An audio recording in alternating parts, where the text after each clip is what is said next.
everyone. Thank you for joining our webinar today. My name is Tanya Bakalov, and I'm the CEO and founder of HelloTeam. A little bit of background on myself. I was the chief of staff and a founder of another company that grew from 2 employees to 500 global employees. And as we were growing the organization, I noticed this very delicate balance between culture and process that we had to maintain as we were scaling and growing in multiple locations. And we were looking, of course, to attract and retain the best talent that there was out there. So when I look at the jobs that we all have to do, and I look at the outcomes that we need to produce, our management team was very much focused on 5 pillars. What was the financial performance of the company? What was the shareholder value that we were providing to obviously our shareholders or stakeholders if you were a nonprofit organization? What were the innovative products that we were bringing to market? What was the customer success results we had to achieve to keep our customers keep coming and buying more from us? And what was our competitive advantage that would last for a long time so the company was doing well? And then when I looked at my job as the people leader and someone that was in charge of driving those outcomes and helping the management team to achieve those outcomes, I looked at what were the employee outcomes we had to drive in order to achieve those organizational outcomes. So for example, were our people productive? Did we have a well-designed process to integrate everybody that was coming to the company? Did they know the people that they were going to work with?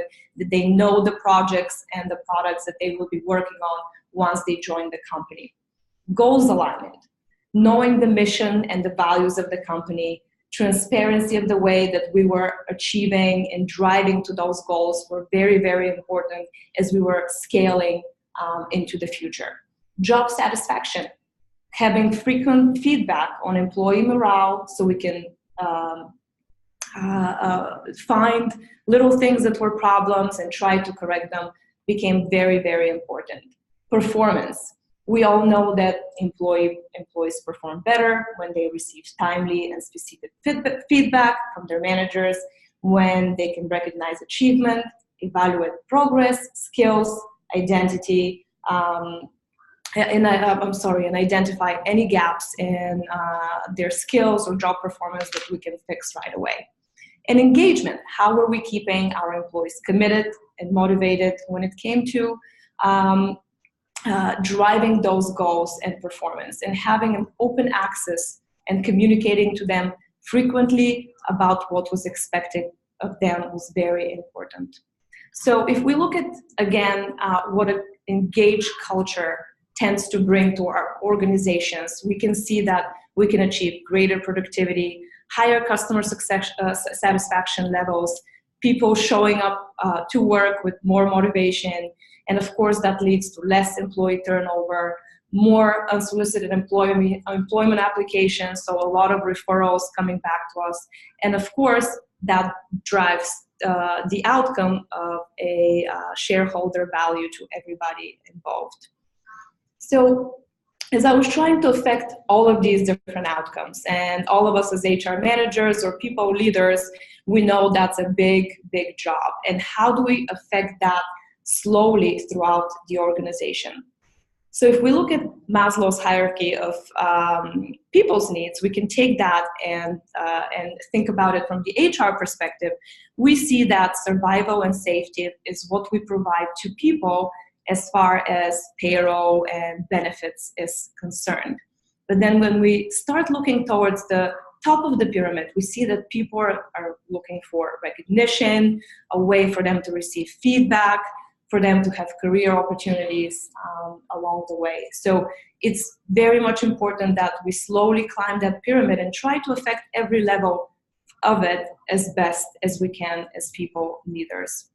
The one thing that I realized as I was, again, affecting those outcomes is that I had to do performance reviews. I had to do goals alignment. We had to frequently communicate to our employees. We had to have a system of frequent recognition so we can praise people along the way. And I was doing that with a variety of different systems. And it was a big job. So this is how I got the inspiration to create HelloTeam as one people platform to drive people's success and really help us as people, operation leaders, HR managers, HR business partners, to affect those outcomes in the company from one specific system. Obviously, today we're going to talk about more on the performance and goals alignment piece. And in a little bit, I'm gonna jump into our demo and show you how you can achieve those goals for your own organization. But before we do this, I wanted to spend a little bit more time talking about different methodologies for both performance and goals alignment, because that's more important than the technology itself. It's really deciding how you're going to drive that through the organization, especially taking into account the culture that you already have. As I mentioned in the beginning, there's a very delicate balance between culture and process, and depending on where you are on that side of things, you need to implement the best methodology for your own organization.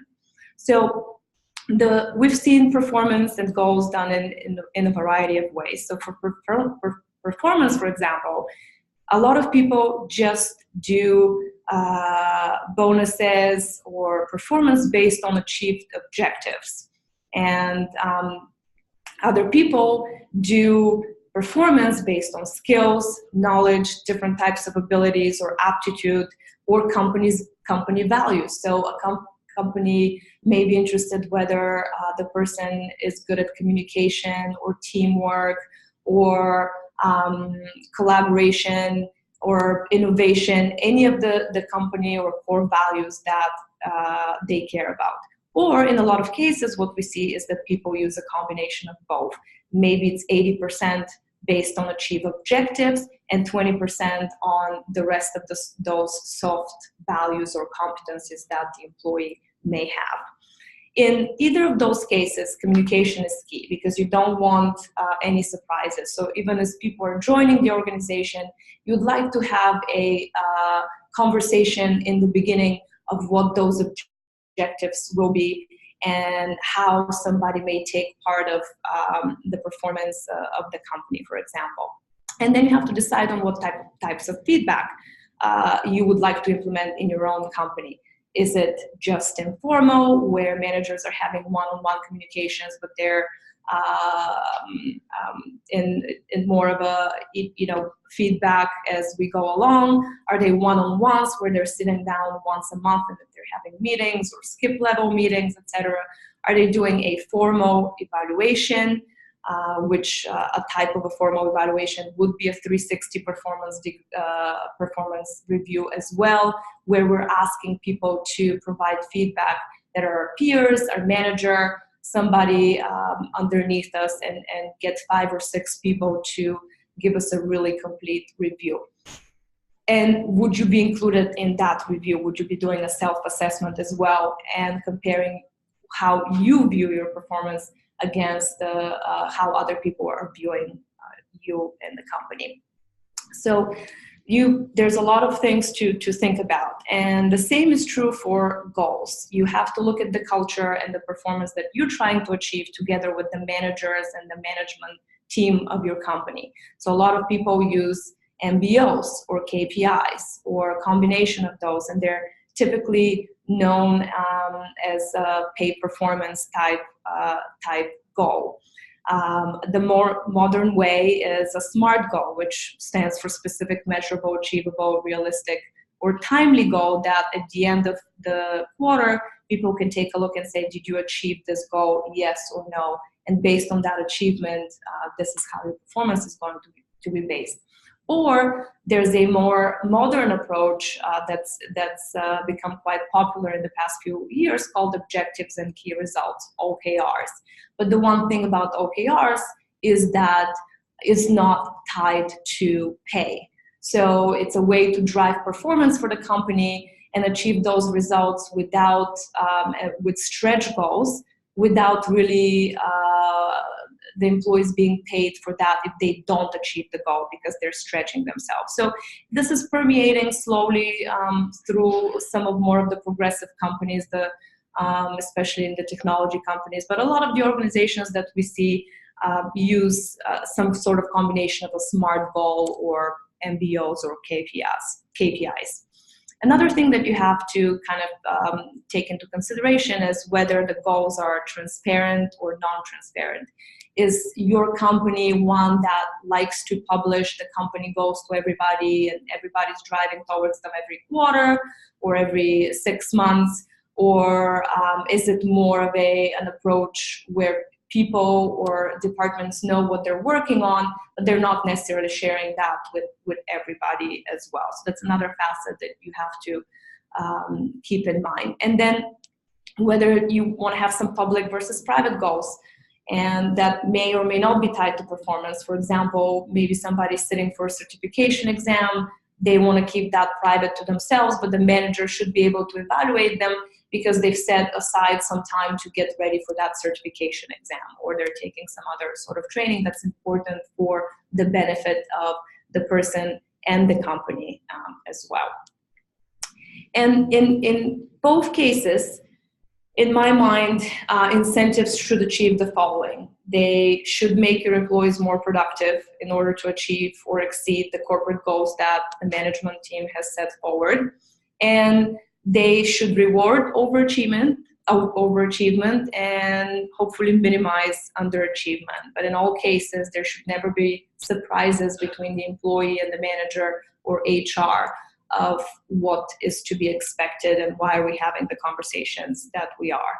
And if in the bad case corporate goals are not met, then we need to sit down as people leaders with our managers and really evaluate, was our incentives plan bad and that's why we were not able to achieve the corporate goal, or there's some issue in the way that we communicate, and management should address those concerns again for the next cycle of performance and review.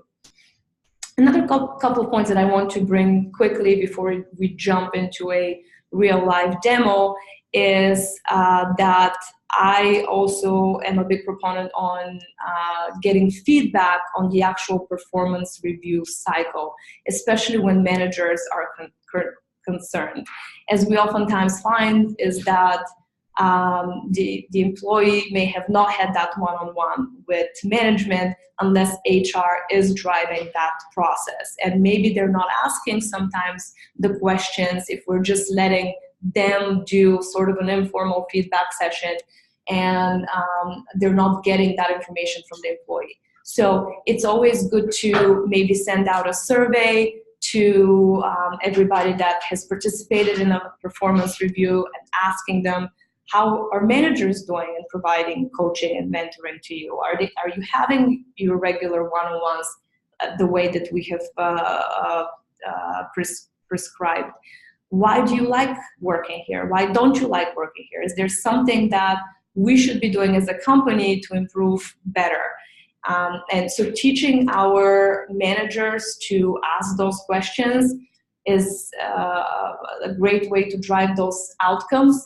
But at the same time, we should stay on top of them and make sure that they're trained enough to do that. And if they're not, and that's the feedback we're getting, then we should do something about that as well. And finally, we never want to think about goals and performance as a punishment type of system, because that's what everybody kind of thinks, performance, they're going to judge me, that's how they're going to pay me. And that's why recognition is so important, because you want to praise people for the hard work that they've been doing and really focus on rewarding results, having a way to provide this instant feedback, to have a platform for peer-to-peer recognition so the employees can feel connected to the mission of the organization, and to really make that public so people can even drive more towards the goals that we want to achieve, and celebrate those milestones together as a team publicly all the time. And that's what kind of drives the rest of the population to be more engaged and committed and perform to their very best. With that, I'm going to switch over to our real life HelloTeam platform. As you're watching different things and you're thinking about different things, please use this as a a way for you to ask questions. We'll take the questions and we'll follow up with you later on your specific. Use this as a board. If you're thinking about implementing one methodology versus another methodology, we're here to provide help because we've seen it done many different ways, and there's lots of ways to do it that we would like to share and tell you what we've seen has been successful and what we've seen people struggle with.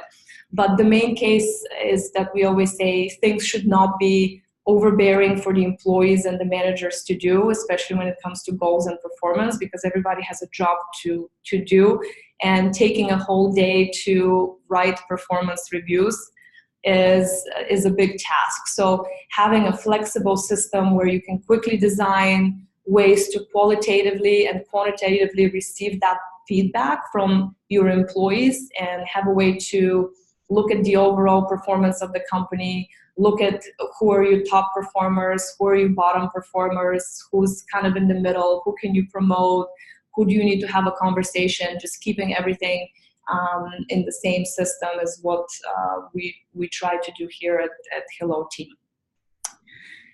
So as you can see, I am logged in as Ariana, who is a Chief People Officer of a company demo number 2.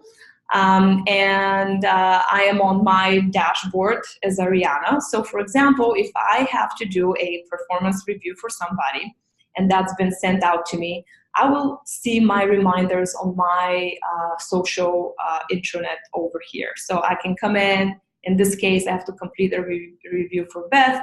I just click this button, do review, and based on the questions that and the evaluation team has put together, I can give a quick rating. Just think about it as rating an Amazon purchase. It's as easy as that. I can keep going. I can, write an open-ended question, for example, or I can provide a scale of between any type of numbers that have been set up. And if I click submit, I'll show you in a little bit what are the results that we're able to gather for a particular person. So very, very easy from an employee perspective to do a review for somebody in their company. And it's the same way for somebody that's in the HR business partner position or Chief People Officer or HR manager.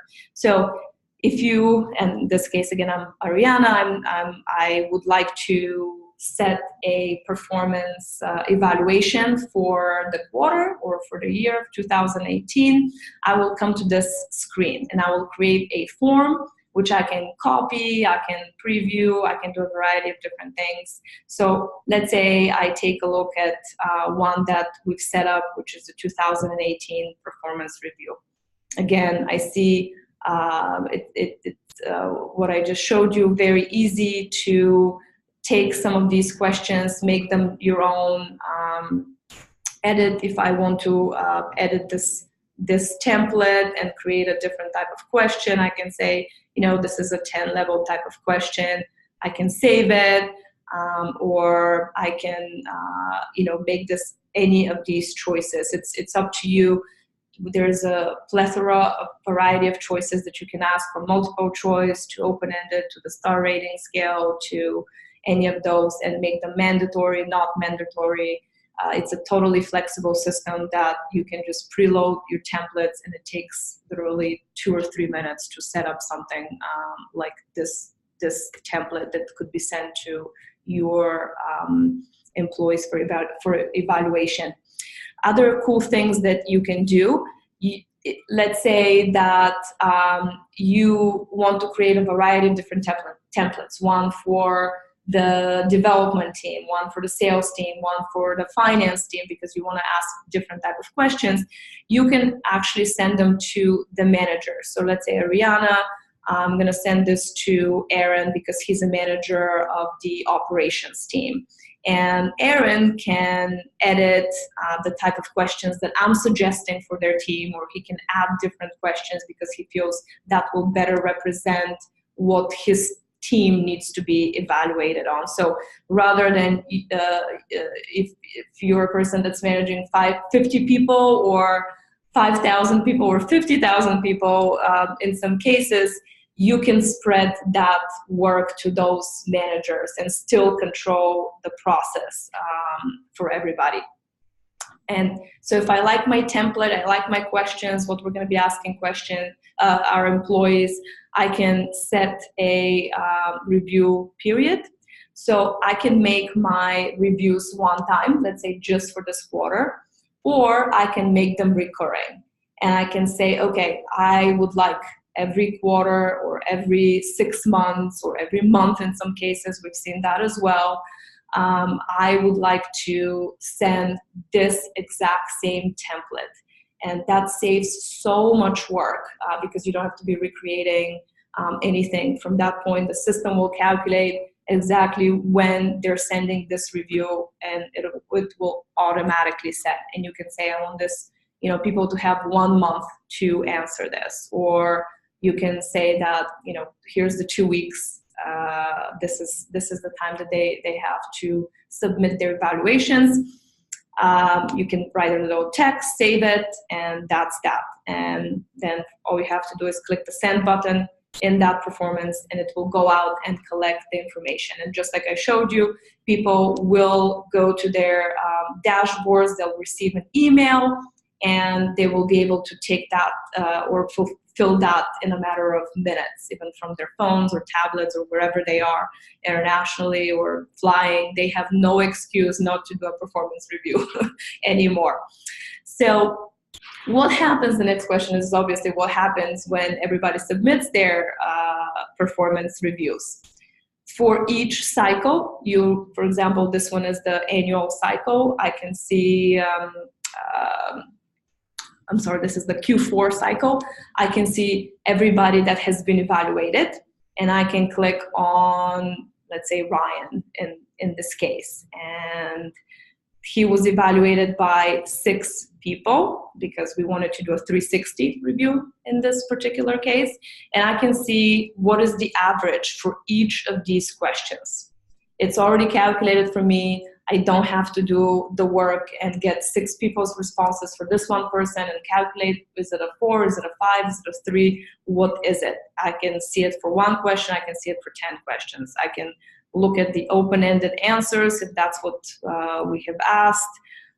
And most importantly, I can see all the people that evaluated Ryan, including Ryan himself, because he did a self-assessment, and take a look at what they thought about themselves and compare it to what their co-workers have thought. So I can look into Abigail and see that she gave Ryan a 4 in this. Obviously, he needs improvement in a specific area, but she's rated him high in other areas. Now, what's most important as well is that I can look at what was Ryan's performance the previous time that he had a review, which was in Q3. So I can click just here, and immediately in front of me I have the results between Q3 and Q4 and how has Ryan fared in all of these questions once again, and see if there's any way that we need to affect his performance, or maybe he's done very well. I can even switch that and look at it as a chart, as a graph chart instead of a bar chart. So very, very flexible. I can do the same type of calculations if I go back to my managed reviews as a HR manager and look at the performance of my entire population. So if I click on a specific review and then go to view general analytics, I can see based on any of the questions that we have posed, and again, if you've posed different questions for technical teams versus internal teams or sales teams, you will be able to compare those based on that. I can see where each person has scored.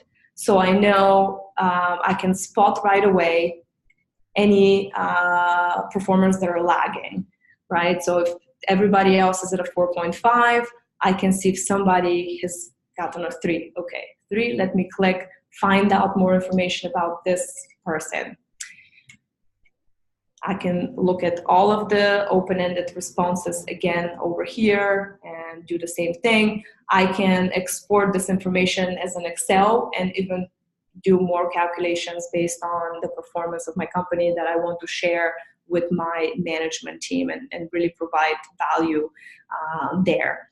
So quickly, because I know we'll be running out of time, I want to also show you how this connects to the company goals of and my individual goals, so I can tie that to the performance.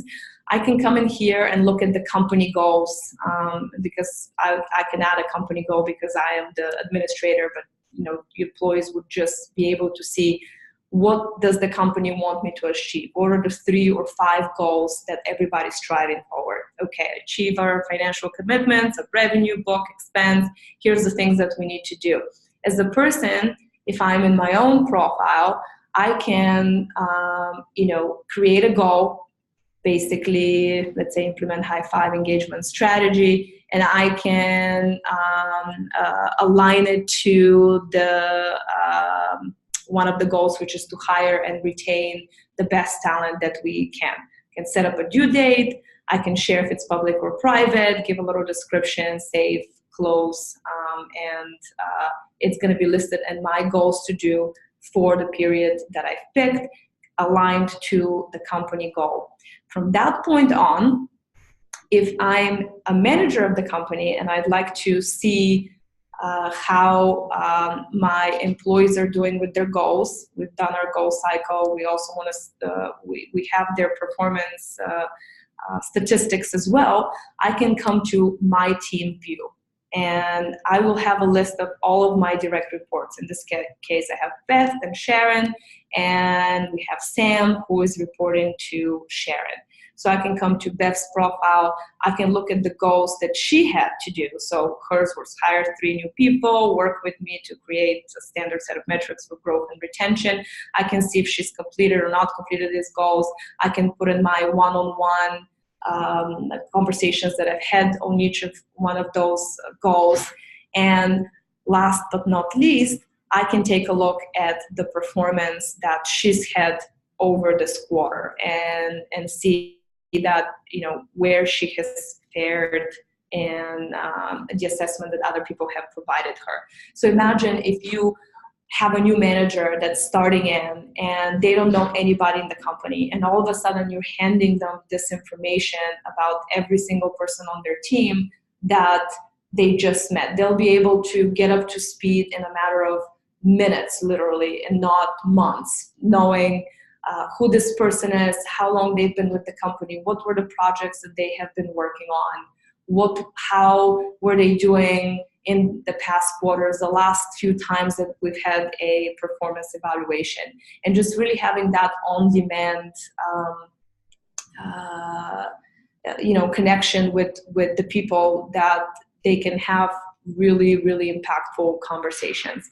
And again, because I truly believe in the power of recognition and what it can do, I recommend that as soon as those performance reviews are over and we know how we've done as a company, come in, say a quick high five to everybody and say thank you for the work that you've done. Their company has done well, and we want to celebrate our success. So with that being said, I know we're at our 2:31 mark. I really appreciate the time that everybody has taken to sit through our webinar. If you have any questions, don't hesitate to reach out to us. We'll be happy to follow up and do a deeper dive into this pillar as goals and performance, or the variety of other functionality that our platform offers, and see if we can be helpful in any of your initiatives as you're closing 2018, thinking about how you will be doing a performance cycle for the previous quarter or year, how to set up your 2019 goals to engagement, recognition, and many other cool things. Thank you very much once again, and happy holidays. Bye-bye.